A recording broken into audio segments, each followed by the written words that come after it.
is one major friendship lesson that I wish I had learned in my 20s because I feel like it would have saved me a lot of time and heartbreak. This information could be potentially life-changing, so make sure you stay to the end of this video. Give this video a big fat like, and let's get into it. So the thing that I wish that I had known in my 20s is that friendships aren't meant to last forever. Growing up, when I did, it was really common to see TV shows with friends who had been friends since birth.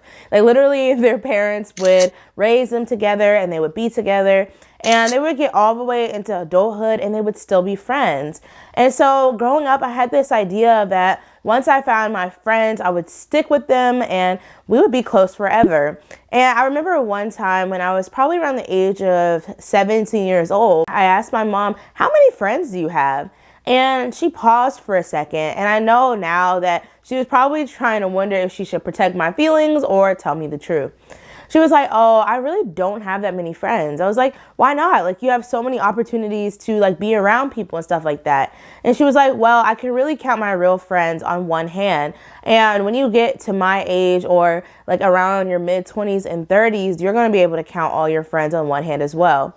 And I remember not believing her at that time. I was like, ain't no way that I'm not going to have that many friends. And then I hit my 20s and I realized that what my mom said was the absolute truth. Like to this day, I think I can count maybe 3 core friends that I have, and the rest of the people are just loose associates. The thing that will mess you up in your 20s is sticking around with friends and friendship groups way after the time has passed out. And so I was opening my Bible this morning and God led me to Ecclesiastes 3.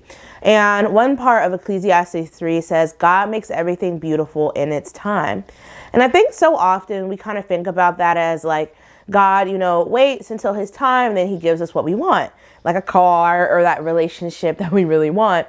But if you think about it in the opposite way, it really does apply to friendships. So once we are outside of God's timing for things, that's when things start to get really weird and they start to go wrong. So for example, maybe God put a friend in your life for a year to help you go through a really specific situation. Then that year passes and you feel God telling you to distance yourself from that friend. But instead of distancing yourself, you're like, no, God, like this is supposed to be a forever friend, and you keep them around. All of a sudden, you might start to feel uncomfortable around that friend, or you might start to notice that you feel like hindered by that friendship. And it's because once you stepped outside of God's timing, that friendship lost its purpose. And I know there's been so many times where I've stayed around friendship groups because I felt bad. And I didn't want to leave because I felt like it would start drama, but I also felt like I had outgrown that friendship. And I'm trying not to get emotional, but it's really hard and difficult when this happens. But we have to, as Christians, respect God's timing.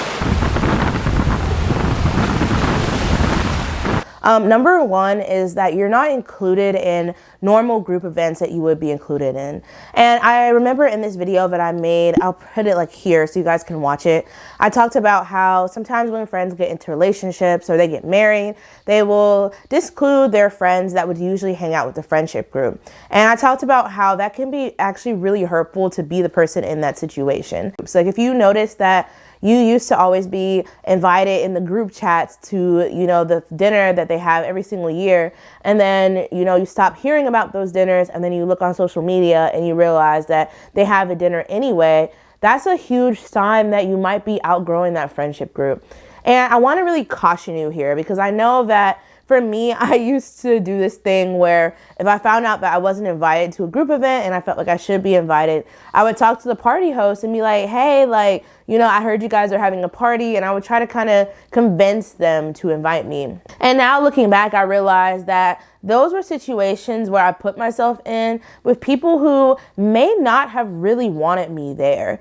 Like one of my friends told me that if somebody wants you to be at a party, they're going to invite you. And not only are they going to invite you, but they're going to prioritize your invite. So if you find that you're being left out, it might be time for you to find a new friendship group. You are worth so much. Like the Bible says that we are royalty and that God sees us as his children. You know, God doesn't want to see his children pining after friends who don't value them. It's almost like, as you stay around that friendship group longer and longer, you might be a diamond and the rest of the people in that friendship group might be like false, like the stones and pebbles that you find around the lake. Both of those are good, but you don't fit into that friendship group. And the more that you try to be in that group, you might find out that you're encountering sign number 2, which is that you notice some jealousy in the group. And I hate talking about this because I feel like in a lot of videos, people are like, oh my gosh, like I can't be friends with women because they're jealous of me. And it's so annoying to hear that because it's like not all women are jealous. But I do find that jealousy is a big problem. And this is especially true if you are doing something that's anywhere outside of like the normal span of things. Like if you ever meet me in real life, you wouldn't even know that I have a YouTube channel because I don't talk about it. And I know some people are like, oh my gosh, like you should talk about it because the person might be in your target audience. I know that my YouTube channel garners a lot of different feelings of like jealousy. It's really important that like if you notice like jealousy, like maybe comments are being made into jokes about you, or maybe just weird energy shifts, you can always feel it. Like listen to that. Don't tell yourself that, oh, I'm not feeling this, oh, I'm crazy, because 99% of the time you're really not crazy at all.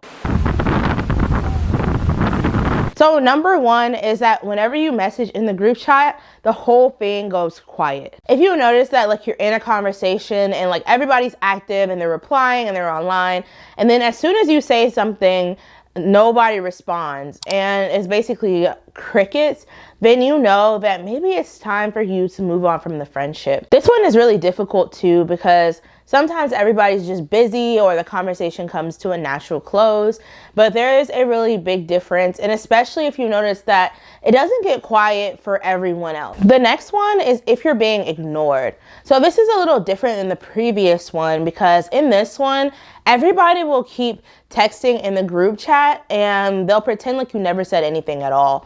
For example, if you're talking about fun restaurants you guys might want to go to for your Saturday night meetup, and you suggest a restaurant and everybody ignores it. And then when it comes down to the final vote, you notice that your recommendation isn't even in the final vote. If you feel like you almost have to like scream or bring attention to the fact that you feel ignored in the chat for people to pay attention to you, then that is a problem as well. And the last and more clear one is aggressiveness that seems to come out of nowhere.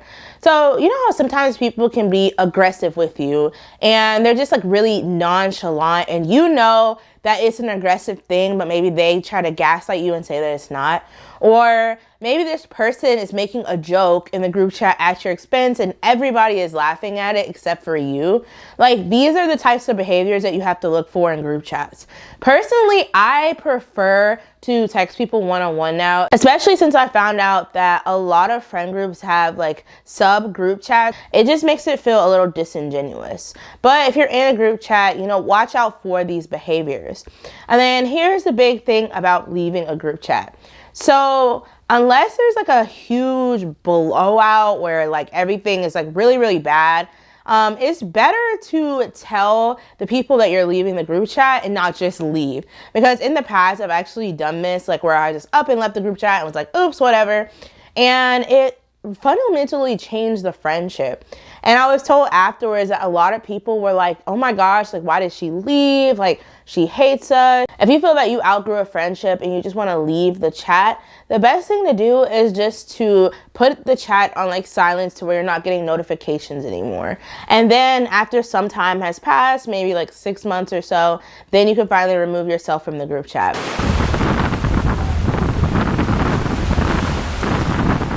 So one of the number 1 red flags in a friendship is if that friend only comes to you when they need something. So there's something so hurtful about that friend that you don't hear from for like 6 months until they need money or a favor, because nobody likes that feeling of being used and then put on the shelf until that person needs something else later. The next red flag is if this person makes fun of you, and if they make fun of you either when you're around other people or just by yourself. And I am so over this big thing that seems to be happening where people are making personal jokes about things and they think that it's funny, but it's actually hurtful. Like, if you say, oh my gosh, like that dress makes you look like a Simpson character, and then you're like laughing about it, when your friend comes back to you and says, oh my gosh, that comment hurt me, you can't say, oh my gosh, it was just an innocent joke. Like, I just meant that, you know, it made you look very cartoonish and like cutesy. Like, that's not how it works. So if you find that there's a friend that maybe they just recently started making these comments about you and they just feel disingenuous, what I like to do is I like to have an assertive conversation with the person first. I like to pray about it a lot before I have that conversation. And then I like to give that person like 6 months to see if the behavior happens again. And if it happens again within the next 6 months, then I start to distance myself and pull away. And then if it happens a third time, then I just cut off the friendship and I just don't say anything at all. I'm silent. And I know you guys are like, well, but doesn't the person need to like know, especially at the third time? And here's the thing. I notice that there's a pattern with people. The first time might be a mistake or a fluke. Like, maybe they really thought that their comment wasn't hurtful. And then the second time, especially after you have a conversation with them that's heartfelt about what you expect, that is usually a little bit more on the purposeful side. But on the third time, you know that they know exactly what they're doing. And so at the third time of somebody like talking to you disrespectfully, that's when it's time for you to head out. Because like I said, you're a diamond and you deserve so much more than that. The next thing is that you feel super drained after hanging out with them. So I've been in a lot of one-sided friendships where I feel like that person like gave me all of their problems and we just talked about them all the time and there never was space for me. Those type of friendships are especially draining and hard. But if you have a kind heart and you're like willing to listen to people, you might attract a lot of these friendships. And so if you leave a friendship feeling like it was overly negative or like your mood is down after that, you might need to consider distancing yourself from someone. Not every time in your 20s do you need to hard cut off people. Sometimes once a friendship ends, it's best to kind of trickle it off. And so what I like to do is I like to sort of pull back. So like maybe if we were hanging out like 3 times a week, I might pull back to like 1 or 2 times a week. Maybe if we used to have a lot of different like phone calls and text conversations, I'll like pull back on those. And you pull back until eventually you're not really talking to that person at all. And the thing about friendships is that they're built on both people trying and both people like putting in time and communicating. Now, I really don't recommend like pulling away from a friendship if you've never talked to a friend about something before. Like if they're doing something that's bothering you and you never talk to them about it, you never tell them what's wrong, and then you just pull away from them and you're like, oh, well, forget about it. Then how do you think that makes the other person feel? Like most times they don't even know what they did wrong. And sometimes they might not even like approach you and say anything because they might just assume that everything is fine. Like you have to speak up and you have to like say what's on your mind. But it's different to do that and then to give somebody a lot of different chances and then they keep upsetting you over and over again. And when they've been upsetting you over and over again, that's when it's okay to like pull away and eventually, if it's really crazy, to block them. The Bible does say that we should forgive our brothers and sisters 70 times, 7 times, which is like basically an unlimited amount of times. But what it doesn't say is that we need to keep people around that are hurting us. Once you're out of college, making friends becomes 10 times harder. And especially now with social media and the lack of third places, it's becoming a lot more difficult to find people your age. And so here are some of the tips that I've used to find really amazing friends. Number 1 is to look in your community and with people you already have. So if you were blessed like I was to grow up in the same community your whole life, your parents have probably made some friends with other different families in your area. This especially is true if you're a Christian because a lot of people, they go to like the same church for most of their childhood. And so you might have different people in your life that might be willing to take you in and mentor you. It's amazing because I know at least 3 people in my life right now that came from the environment that I was around, and they've had such a big impact on my life. Like, I couldn't imagine my life without them, but they were not friends that I started with originally. And I think sometimes we kind of overlook this group of people because they're not friends that we made like out of the wild from scratch, but these people often know about your family, so they can be really, really good to have around. Number 2 is to join hobbies. Run clubs are great places to meet people, but if you're not necessarily a sweater, there's a lot of other things you can do. I know that they have like community theater for adults, they have ballet dancing, there's all these different types of things you can do. And it's like what you do outside of your work, outside of your 9 to 5, that's how you're gonna meet your community. And I remember I was doing ballet at one point, and I met so many amazing people, especially adults who were starting over just like I was, and it was such an affirming place to be. Number 3 is kind of wild, but it is to go back to school. So if you're like me, you probably got your bachelor's degree in something that you never used, but maybe as you started to get into the workforce, you noticed that there's something else that you really, really want to do that requires school. And I would recommend that you go to like a 4-year college or university and see like if you can get some classes on campus. This is a great way to meet people because there are definitely other graduate students there. And if it's a big university, there might even be graduate clubs where you can get involved and meet people. This is a little bit more of an involved thing because I understand like money is a big issue here. But if you find out that you need to go back to school anyway, what a great way to make friends. My next way to make friends is to look into your church, obviously. And don't be afraid to change churches. I've actually changed churches 2 times within the last 4 years, and it's been an amazing experience. And I'm just now finally at a church where I feel like I'm at home. And so maybe if you've gone to the same church your whole life and you're starting to feel like you don't belong anymore, or like there's just nothing there for you, it might be time to look at other churches. Don't be afraid to spend a month, 2 months, or 3 months just driving around and trying out different churches every Sunday, because it's going to take you a while to find the right one, but when you know the right one, you'll just know. My last tip is to check social media. So if you live in a big city, especially a city like New York or Boston, then there's probably some like different groups that do things in your area. So you can go on meetup.com. That's one of the ones I really like, or just on Instagram in general and search up things to do in Boston or groups in my area. I actually know that where I'm at, there's a really cool group that does skating, and that was really, really cool. The biggest thing about your 20s and making friends is that you have to put in the effort to go find friendships. It's not like college or like K-12 anymore, where all of your friends were kind of the people that you saw on a daily basis just because you guys had classes together. And I think that was like the hardest thing to come to terms to. But once you realize that, you also realize how beautiful it is, because the friendships that you end up making end up being a lot deeper and more impactful than those friendships that you make on the surface level when you're in college or K-12. Now let's get on to the moment of inspiration. But before I inspire you, if this video helped you out at all, please stop and give it a big fat like. The like tells the algorithm that you like this video so that it can recommend it to more people.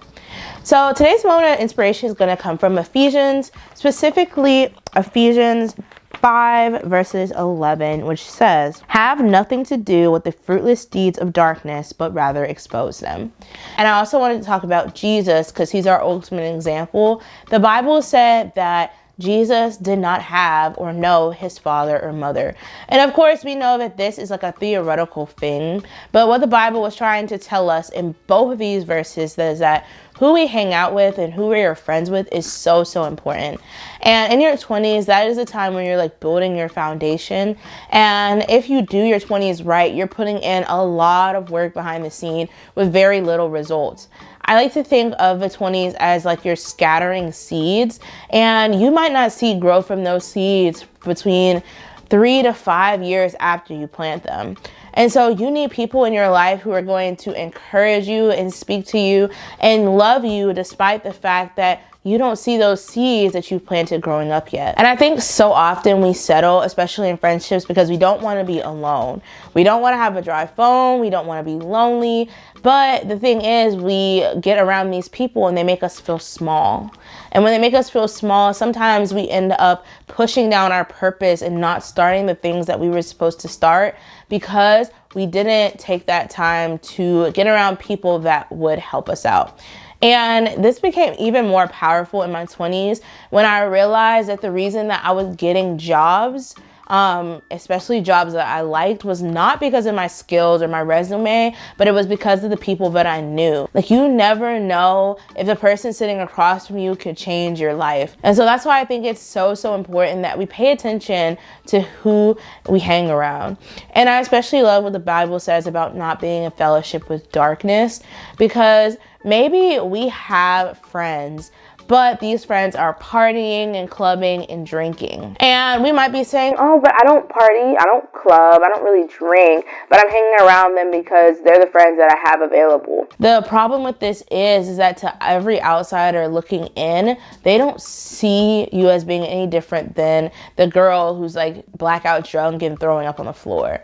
And so I think it's really important too that we make sure that we are not flocking with people who are tarrying or messing up our testimony. And it's not that our testimony can't be redeemed. And of course, people should get to know you, but we also know that unbelievers are watching us, even if it doesn't seem like it. And if they see that we're partying and drinking and doing whatever we want to, and we claim to be of Jesus, then they're not going to be called higher to sanctify themselves. Okay, that was today's video. So let me pray us out. Dear Lord, I come to you today thankful because, Lord, I know this video touched the hearts of so many different people. And I pray that you would put it across the screens of people who needed to hear it. And I also pray that if this video touched them, that they would share it with somebody who needs to hear it as well. And Lord, I pray that in this season, you would please mend all of our hearts, because I'm sure that at one point or another, if we got hurt by different friends and friendships, and it can make it really hard to want to step out there and make more friends. But I pray that we would consult you about who you want us to be friends with in this next season. I pray that you would help us to stay away from the things that might hurt our testimony. And I pray that you would draw us closer to those Christian friends that are going to bring us higher in life. And Lord, I pray that if there's anybody here that is in these friendship groups and they want to leave, but they don't have the courage to do so, I pray that after this video, you would help them to go and to make that decision that they feel you telling them to do. And I pray that you would just protect them in that. And Lord, I also know that there might be somebody watching this video who doesn't know anything about you, but maybe they've heard of you and they just are like, I want more of this Jesus that they're talking about. And I pray that you would help this person to go down to the description box below and say the sinner's prayer and accept you into their heart. And then, Lord, I pray that you would put people across their path that will affirm what they have learned about and what they've talked about, and that you would connect them with a church and a community so that they can grow in you. In Jesus' name I pray. Amen. Thank you guys so much for watching this video. I really hope that it impacted you as much as learning these lessons has impacted me. If you like this video, you will definitely love my singleness playlist, because I talk all about how to be happy in your single season. And I also wrote a book called Since When Does Single Mean Sad, all about your single season. And one of my biggest chapter and focuses is all about community and friendships. So definitely go down to the description box and purchase your copy today. If you're watching this YouTube video, then you get a percentage off. Anyway, I love you to the moon and back, and I hope to see you in next week's video. Bye.